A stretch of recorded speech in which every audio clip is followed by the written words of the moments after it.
the Trojan War, man's deadliest party foul. So, we all know the basic story of the Trojan War. A beautiful woman named Helen gets kidnapped and taken to the city of Troy. In response, her father, the king of Sparta, teams up with his brother and a couple of their friends to sail over to Troy and get her back. But the Trojans were prepared, and the war that followed resulted in the deaths of many heroes, including the aforementioned Paris and Helen's husband, Hector, as well as Achilles, the greatest Greek warrior of them all. After 10 long years of fighting, the Greeks finally managed to sack the city of Troy and take Helen back home. But have you ever wondered what might have happened after the war? Where did these people go after they finished pillaging one of the largest cities in the ancient world? Well, that's what we're going to talk about today. What happened after the Trojan War? We'll tell you about the aftermath of the Trojan War, but first, how did this whole thing even start? The story begins, as all good stories do, with a beautiful woman. This time, it was Helen, the wife of Menelaus, king of Sparta. Now, Helen wasn't just any woman.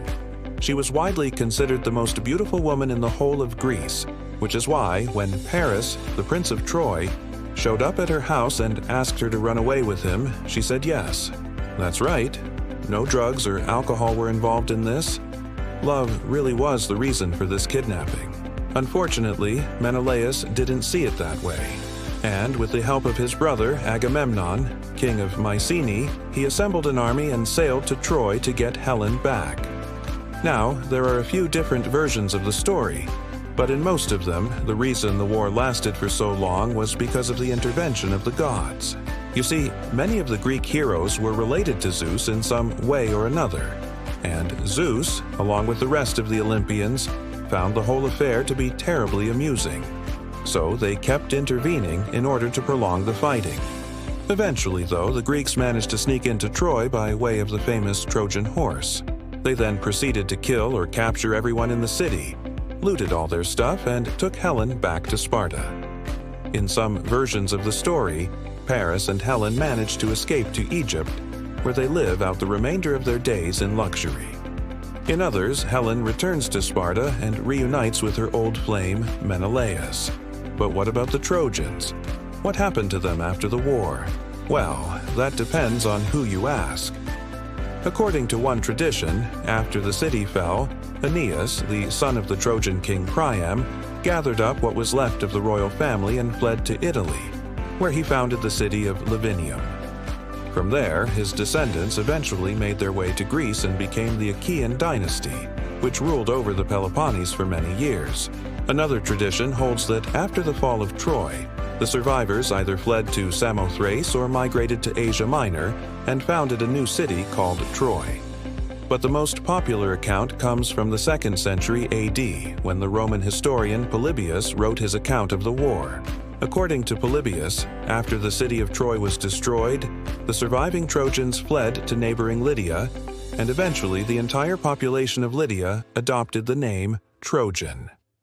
Now, if you're a fan of the History Channel show Vikings, then you already know that the Lydians were known for minting the first gold coins in the world. But before the Trojan War, they were just an ordinary people trying to live their lives in the shadow of a great and terrible war. After the war, though, the Lydians became known throughout the ancient world for their wealth and their military strength. Some historians believe that this was simply a byproduct of being in the right place at the right time.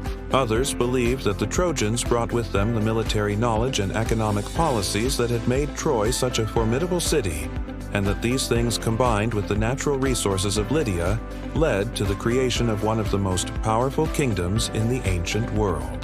One thing's for sure, though. Whether they brought their economic policies with them or not, the Lydians certainly learned the value of money. And that's why today's video was brought to you by none other than the great King Croesus of Lydia. The meaning of the story: arrogance and lust can destroy great empires. Wars are often born of personal ego, but bring mass suffering. Ingenuity is sometimes stronger than strength. Honor and revenge can prolong conflict. Nothing lasts forever in glory. Thanks for watching.